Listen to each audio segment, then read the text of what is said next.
आज पवित्र मकर संक्रांति ओडियांक एक प्रिय पर्व।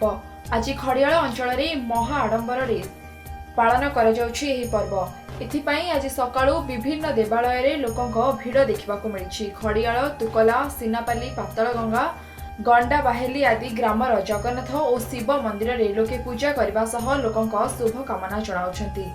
मंदिर सबुरे भजन कीर्तन करा सह मकर चाउल और अन्न भोगर व्यवस्था करा होईछि।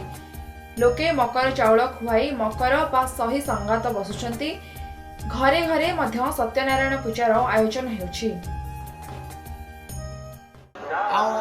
आज मकर संक्रांति अवसर में आम समस्ते भक्त मान आसी मंदिर केमिति सुपरिचालन हम एवं मंदिर रे केमिति भक्त माने अधिक मात्रा जमा हेबे एवं अति आनंद पाइबे, शांति पाइबे, से आम सब चेष्टित रहू।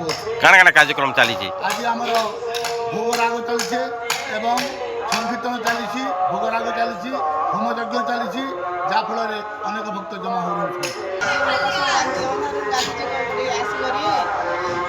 जगन्नाथ पाखु आसिक दर्शन करने आईसुन दर्शन कर समस्त आईसुन दर्शन कर